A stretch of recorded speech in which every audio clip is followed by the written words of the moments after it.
श्री स्वामी समर्थ. सर्वप्रथम सर्वांना कोजागिरी पौर्णिमेच्या हार्दिक शुभेच्छा. सर्वांना कोजागिरी पौर्णिमा आनंदी सुखाची जावो आणि येणारी दिवाळी ही सुख समृद्धी आनंदाची जावो.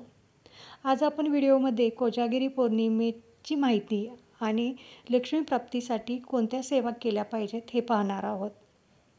तर जे लोक या पौर्णिमेस जागरण करून इंद्र, चंद्र, कुबेर व माता श्री लक्ष्मीची पूजा करतात त्यांच्यावर या सर्व देवतांचा प्रसन्नतेचा हात असतो आणि या देवतांचा कृपेचा वर्षाव होतो.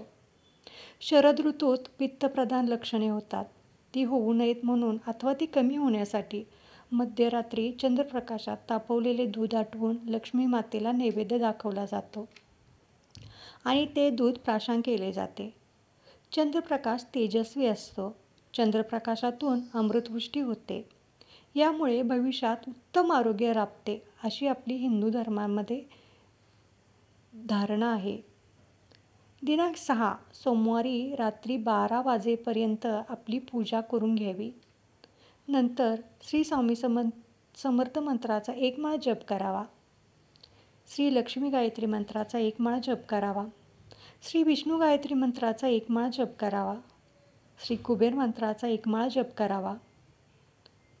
1 किंवा 16 वेळा श्री सूक्त म्हणावे. व्यंकटेश स्तोत्र 1 वेळा म्हणावे आणि सगळ्यात शेवटी गीतेचा 15वा अध्याय वाचावा.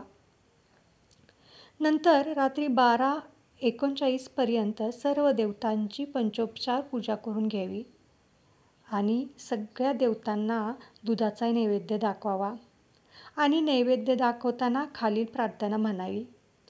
ऋणरोगादि दारिद्र्यम अपमृत्यू भय शोक मनस्ताप नाशयन्तु मम सर्वदा. अशी प्रार्थना करून आपल्या पूजेची सांगता करावी. तर ही होती कोजागिरी पौर्णिमेला लक्ष्मी प्राप्ती होण्यासाठी करावयाची सेवा. धन्यवाद.